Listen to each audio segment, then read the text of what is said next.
I want to do a quick review video of a Meraki MR33. So if you're not familiar, Meraki is a Cisco company and they make watts of networking gear. Specifically, this is the MR33 access point that we're going to look at today. Now, the first thing I do want to point out is that the box is really nice. It's not the most relevant thing, but they well package these devices. And when we flip the device over and we look at the back of it, same thing, the mounting bracket, which I'm going to take off here, well, nice little spring on it. It comes with this little outline here, which has a little piece of 3M sticky. So when you want to align it, you can simply put this on here, put the screw holes in if you need to pre-drill them, or just drill them through here. And we have a level in case you want to make sure it's level when you're mounting it as a wall mount. Because unlike a lot of the other devices that I usually review, the UniFis, this is rectangle. So there's that. Now, pretty nice the way they have it gapped right here with the RJ45 port or a power adapter. So it does not come with a power adapter or a PoE or an injector, at least this MR33 didn't. But it does have an option so you can plug in a wall plug, or of course more likely you're going to be using this as a PoE. The next thing we notice in the box, and this is where I think they went kind of above and beyond. I gotta admit, this is pretty nice. This is the screw kit here, and I mean, this is really nice on the packaging. We have an Allen wrench here. We have the screws that are all individually placed right within this. That's kind of novel. We have the wall anchors, and these aren't cheap ones. These actually feel better than the ones you get like in the bulk packs from the Home Depots and the Lowe's. These actually feel pretty solid for wall anchors. And let me actually use this tool to get these rubber grommets out. So we also have these cushion rubber grommets, like to use as washers when you're mounting them. We have these as part of the clip-on on there. So this is really interesting. I mean, precision here is definitely the key. This Allen wrench is to adjust this, and this is a clamp down when you mount it with that, and it comes with a little bit of Loctite to keep those from wandering out. So I won't lie, they just do a great job of packaging. Now that's cool and all, but honestly, this is one of those things where I don't get too excited about boxes. I took the time to show you everything that it comes with, the smaller machine screws, the screws that go in here for the wall anchors. But honestly, when it's all said and done, you just want it really mounted, and you throw this all away. This all just goes in the garbage. But boy, it is cool to see all this, to see how they have that. And I don't think there's anything else in this box here. What else we got? We got a little pull tab here. So what's this? Oh, the book. So we got the start here, docs.meraki.com/mr. And I think there's something else here that now I need this. This tool's really handy for getting all the things out. So now we got this, and we got a book with some details in there that I'll probably never read. And wow, that is some really small print. If you don't have good eyes, I'm not old enough to have bad eyes yet, but I gotta admit that I can read this, but the print's really small. But I don't know, who really reads the manual? We just go and ask questions in forums and things like that anyways. But nonetheless, it's nice the way they did this, nice the way it's all packaged like this. It's well put together, so hats off to them on design. But of course, that's not what you're here for. You want to know what the dashboard looks like. How does it work? How does it function? What does it cost? All those other important questions that mean a lot more to you than boxing, because, you know, we care about packaging. We want to make sure that the product arrives safe and sound and looks pretty. I like that they went with this because you don't probably expect this to be on a retail shelf anywhere. But at least you probably, you know, want it to arrive nice. It does have these little rubber feet on it, so even without having it mounted to anything, these rubber feet will allow it to sit and not just slide across the table easily. It's, you know, sits solid. So let's plug it in and show you the dashboard, because that's the interesting part, is how does the dashboard look? What does it cost? How does it work? How does it function? How does it compare? Well, let's jump into that right now. And for those of you wondering how I'm powering it, I have this handy 48 volt PoE that powers this just fine. And, you know, you may have heard of this company before. Okay, once it syncs up, the light turns green and we're online with it. Now, Here's a couple of the specs on here. This has 3 radios, 2.45 gigahertz dual band, 2 stream 802.11ac, and up to 1.3 gigahertz. Interesting that it has an integrated Bluetooth BLE radio, 2x2 MIMO, 802.11ac Wave 2, up to 1.3 gigahertz aggregate bandwidth and frame rate. So decent specs on this. This is not a bad, pretty modern Wi-Fi. Now, a couple of the interesting features it has is a layer 7 traffic shaving, and it does have built-in mesh, but I don't have more than one of these, so I can't really test any of that, but it claims to be self-configuring, self-optimizing mesh. Now, let's jump into a little bit of the details related to this. Oh, also it does have a stateful 3 through 7 firewall. So we'll get into those features when we talk about the dashboard. Let's break down costs a little bit just so we're aware of what these cost and how they work. So the way the Meraki business model is here's the AP based on what you would pay for it from Meraki. I know there's probably elsewhere you could find it, but the MSRP from Meraki for the MR33 is $799. And we scroll down here, as I mentioned, it does not come with an AC adapter or a PoE injector. I'm kind of shocked, but their PoE injector is $149. I don't really understand why it's so expensive, but you could always just get the AC adapter for this if you don't have a PoE for only $29. Once again, these are MSRP prices from Meraki, not from what you would be paying if you hunted them down elsewhere, found them on sale, or this is prices as of October 2018 as well. Now, the last piece here is the licenses, and these are not optional. This is how the business model works for Meraki. You get 1 year for $150 per access point you have. And when you stop paying it, it turns off. That's the Meraki business model. You can save money by buying like a 3-year account or a 5-year account, and you pay these per access point, and they give you discounts based on quantities of access points. But the Meraki business model is there's no management on the Meraki itself. Everything you do with the Meraki is managed completely through their cloud system.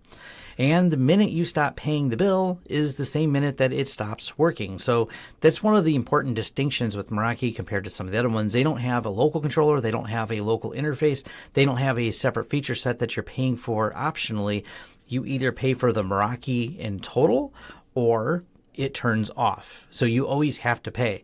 Now, this is good and bad. It depends on which environment you're in, but it's just a consideration for when you're buying these. It's something you have to think about, that you will have to pay to keep this thing functioning. And for a business or enterprise market, they give you a lot of nice features, but it's something to keep in mind. If you install 20 access points at a client, well, they have a licensing and price for that you will be paying annually in renewals to keep those functioning. And of course, you're probably forwarding the cost onto your client in that space. So what do you get for that? Let's jump into the actual dashboard itself. So because of the way the Merakis work with their dashboard, you get a very clear view of everything in a nice control panel. These systems auto-provision. It's not like some of the other ones where you have to configure them or anything. When you buy the Meraki, you tie it to the control panel for the client, and away you go. Now, these control panels, I'm not going to get real in-depth in, but the short of it is you have your view, and you can also share a client view in here. So it does have the ability to set this up so you can have your clients see things and manage things and break down different sites. This is actually called LTS test site. It also supports other things like network security appliances and switches, because Meraki sells more than just wireless. We're only going to focus on the wireless and the dashboard for the wireless for this video. But as you can see, it's, nice little dashboard, has some things on there. Here's my computer connected to it. So the system sees my computer. It says how I'm connected. It says capabilities of my alpha generic Linux driver, which I thought was kind of cool. It recognizes that I'm using the alpha. This one I did a review on. You can find on my channel. I'll leave a link below. USB 3 network adapter, and it says that it's on Linux. So it's got some neat tools built in that sees the details of here. Event log, I can see when my client had connected. I'm only client connected to the Meraki right now. You can then jump in here. I can say whitelist is blocked, group policy. You can apply, and it's basing it on each client, a policy to it. So you can apply layer 3 rules, layer 7 firewall rules, and traffic shaping rules to it. Currently, there's none applied to this, and we'll get into that in another menu. Another thing I thought was kind of novel is the system that this is plugged into is called 24-port switch rack. It recognizes a USW. It is a USW24 UniFi switch. So it actually sees the name of the port description, which is studio top port, because the Meraki is sitting in my studio right now, and that's the port it is plugged into. The top port in the studio, it's referring to this switch panel that's in the studio for when we connect switches. So it's kind of neat. It's using this through the link layer LLDP data and pulling it from the switch, but it's nice that it tells me where it's plugged into. So even though it's not plugged into a Meraki switch, I still have some details pulled from the UniFi over. So I thought that was kind of novel. You have location, and I put our address in, so it's on Pennsylvania Road here at our office. You have some tools where we can blink the LEDs, reboot the AP, ping the AP, so we can get back and forth on there. We can run a trace route, and we can look at the ARP table of other things on the network that's connected to it. It also has the ability to take a look and do some troubleshooting for like the 5 gigahertz radio here, and just general details about utilization and usage. So they got some pretty decent tools here. You can look at some VLAN status, alerting status, DNS, DHCP failures. In an event log of just looking through each event, like from my system connecting, disconnecting, and associating with it. Like I said, I don't have any other clients connecting to this. Now we do have this option for maps and floor plans where we can load in some of this and create layers, satellite view even. There's my building, so kind of cool that it's got that. Air Marshal. This is kind of neat, so it'll find other SSIDs. It sees the other SSIDs in the office, other SSIDs that it found around, spoofing, malicious broadcasts, so it's kind of neat. Location heat map, and it will do some heat mapping. I don't have this all configured, but it generally figures out, okay, this is the heat map of this area. Let me see what else it sees. I'm guessing these are some of the devices around it that it's seeing. It won't let me zoom in any further. Splash logins. Now I didn't configure all of this, but this is setting up splash pages for the logins. That is an ability it has on there. Now I thought this was kind of novel, but it has PCI report options where you can do PCI DSS wire LAN compliance report for not applicable wireless. Not applicable is the name I have in case you're wondering what that is. When we first set it up, I didn't fill out every detail, so it just put NA or not applicable in some of the spots. Bluetooth clients. So it sees a few of the Bluetooth things that are in the office. That's kind of novel. It's for beaconing and things like that. If you're not familiar with beaconing, it can be used for advertising and things like that. So it does pick up and notice different Bluetooth clients in the office. RF Spectrum. And it can look and see what other things are in the spectrum and utilization and interfering APs. So we can see the different ones and what they're interfering and what channels they're on. Wireless health. So health by client, by device type. It only sees the one. Average is less than 10 milliseconds when it checks. So it says I'm healthily connected to this AP right now. Now these are all the monitoring options. Now we're going to go over to the configuring options.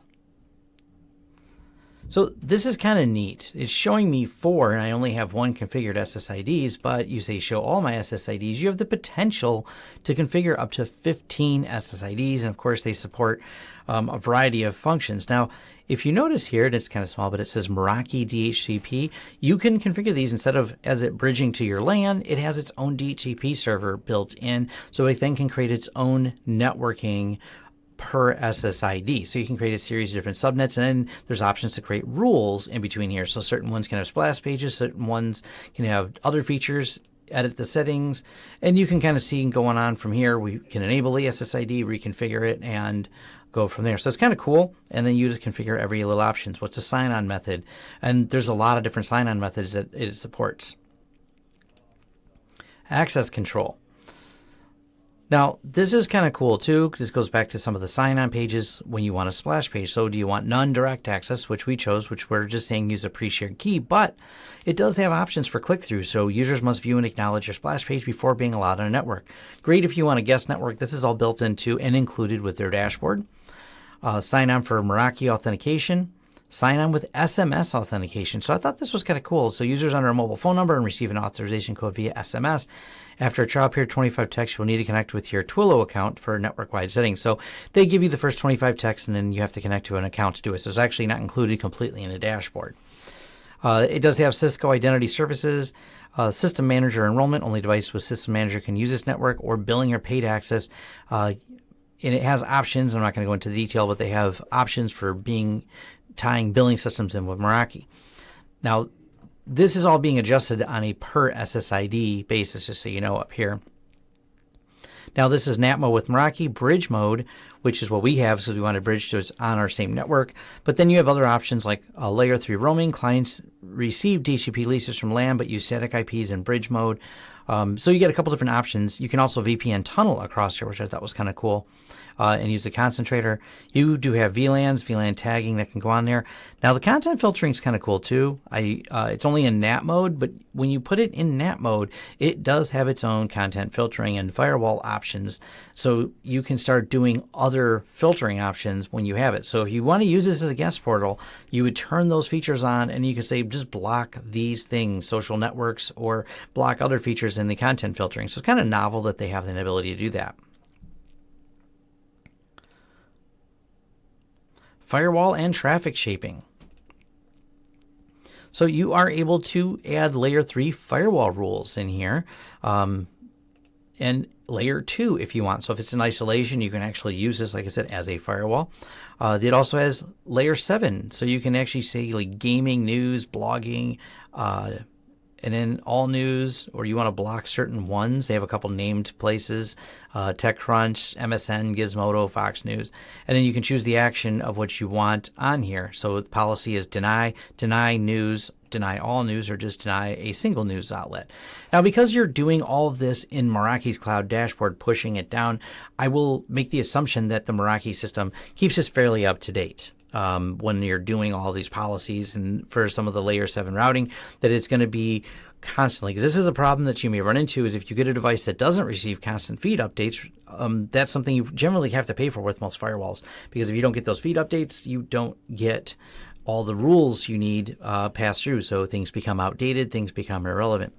Now, other cool things is it has built-in traffic shaping. So traffic shaping rules are per client bandwidth limit. You can set uploads and downloads and per client, per SSID bandwidth limits. And it also has shape traffic, enable traffic shaping. And now we get a new expanded. We can prioritize VoIP traffic, but lower advertising and software updates and online backups, prioritize WebEx and Skype, or prioritize video and music. Or create your own rules and build out some of your own rule sets for different options in here, and they have quite a few options that you can choose from. So you can choose like different options and networks, and expedited forwarding of voices, multimedia, latencies, and create, like I said, defined rules for how you want that traffic shaped. And because I'm not using it, but you do get the whole modern or fluid splash page. What these are is it allows you to create a very custom message, custom splash page for your guests that have to click through and access. So that's kind of neat. SSID of the Meraki 33, advertise this SSD, hide this SSID, per availability, enabled on some APs. This gets down to the fine grain control they want to give you. So you can say, I want this SSD across all the Merakis associated with this site, or only certain ones, maybe only in the front office, but not in the warehouse area, for example. So you could create fine-grained rules and do that. You can also schedule availability, and this maybe you only want the guests to work when you're open, and maybe you want your guests to turn off when you're closed. So kind of novel. Then we have Bluetooth settings. You got scanning on or off, advertising on or off. And this is using AP as location markers for information. And they have a documentation on this. And like I said, this is some of the advertising. So you can create these UUIDs for uniquely tied to things like, I think Facebook supports beaconing. I believe Google does as well. And what that can do is send beacons out to Bluetooths that are listening on a lot of phones that look for that as an advertising cue going, hey, we know you're at this location, because Bluetooth is shorter range, and it can go, we pinpoint that you're at this location and we want to beacon this information to you. And this can be for targeted ads, or just generally gathering data and statistics and tying this together with your ad campaigns from Facebook to a lot of other services. And finally, we have the radio settings. It's kind of neat how it works, because you have default profiles, but it was a little confusing because you can't click on this. This brings you back to the main page. This brings you back to a channel option. This brings you to the target power. You check the boxes here, and if there are multiple APs available, select them all. You check the box, and then you go to Edit Settings, Assign Profiles. So they have a default indoor, a default outdoor, and if you I think you can scroll down, or there's another page here. No, there's some other profiles that you can find. I've played with them a little bit. So I've got it currently set to Tom 80 because I wanted to force it to a channel bandwidth of 80 versus auto. So this is the profile. And then next, and you can just check these boxes and it reprovisions it with whatever custom profile you did. Any other option that was in here. New profile, here we go. And you can start with one of these profiles here or create a new one from scratch. So open office profile, conference room, and each one has their merits of why you would want to do that. And then you can then hit customize and then name it yourself. So you can create a profile and you can assign it to all the access points in an area or just certain ones. So pretty slick. And it also has the ability to just update auto channels. And what this does is going to scan and give you ideas of the channels. Now, the last thing I'll cover is the firmware upgrades. So I find it odd that it says beta for the firmware upgrades, but it essentially handles them automatically. I believe you can do some scheduling, so you want to know when it'll do it. So right here's your schedule options. So you can actually schedule when they want to do any device, any type, any scheduler, so you can build your schedules out for this. The other kind of novel thing is you have stable release candidates or beta. So if you want to move these over to a beta, that is an option on here, and it does have the ability to roll them back when you're doing the firmware upgrades when you're choosing these. So pretty neat. That's a pretty good overview of how it works. Now, what do I think of the Meraki overall? I don't think this is a bad product. I've said this before. I think Meraki makes a pretty good piece of hardware. I'm less thrilled about it from the standpoint of you have to pay licenses or it doesn't work. And of course, you're subject at that point to completely whatever changes that are made by Meraki. If Meraki decides the license renewals go up, they go up. You don't have an option. You don't lose features based on turning the licenses off. You lose complete access to the device. But in a lot of business environments, all the extra features, the automatic dashboard, and never having to think about hosting or managing your own controllers or updating your controllers, that's what you're in trading for. So is it worth it for you to put everything in the cloud and magically let Meraki handle it? Maybe it is. And that's the decision you have to make when you're doing this. I'll be doing probably some other comparison videos because I know that's probably what people are looking for is some head-to-head against something like some of the UniFi devices. But for the most part, I did some general speed tests with it. I mean, it works as it says it does. I didn't do any long distance testing. That takes a little bit more time, and I'll be doing that later. But so far, everything about it, we tested here at the office. It didn't seem to have really any issues at all that I could note. I don't have any way to test the high density. I just don't have enough people to throw at it. But it is a pretty cool system. It does work as prescribed here. So I didn't find any gotchas with it. I didn't find any unusual systems with it. Matter of fact, I got to say it's really easy because when you don't have to think about having a control or anything, you just give the money to Meraki, $150 a year, and it just works. So there is that. It's not a ton of money, but when you start looking at some of the deployments we've done that are very large, that I've done for like UniFi, where we talk about having, 40, 50, 60 units deployed. Well, now you start talking about 40, 50 times that license fee, which does go down at scale, but it still can add up. And we talk to people who are looking at other options because they go, wow, my Meraki bill right now is $15,000 annually every year. So it may be completely worth it to them, but it may be also worth it to look at something that does have a locally hosted controller option. But I got to admit, all the layer 7 filtering built in, pretty cool feature. If you didn't have a firewall that did some of those features, being able to do it right at the access point per guest network, pretty slick. Being able to support 15 SSIDs, also pretty slick. So those are my thoughts on there. Go ahead and check it out. I'll leave links below, but obviously Cisco Meraki is well documented and easy to find information on. Thanks. Thanks for watching. If you like this video, go ahead and click the thumbs up. Leave us some feedback below to let us know any details, what you like and didn't like as well, because we love hearing the feedback. Or if you just want to say thanks, leave a comment. If you want to be notified of new videos as they come out, go ahead and hit the subscribe and the bell icon. That lets YouTube know that you're interested in notifications. Hopefully they send them, as we've learned with YouTube. Anyways, if you want to contract us for consulting services, you go ahead and hit lawrencesystems.com and you can reach out to us for all the projects that we can do and help you. We work with a lot of small businesses, IT companies, even some large companies, and you can farm different work out to us or just hire us as a consultant to help design your network. Also, if you want to help the channel in other ways, we have a Patreon. We have affiliate links. You'll find them in the description. You'll also find recommendations to other affiliate links and things you can sign up for on lawrencesystems.com. Once again, thanks for watching, and I'll see you in the next video.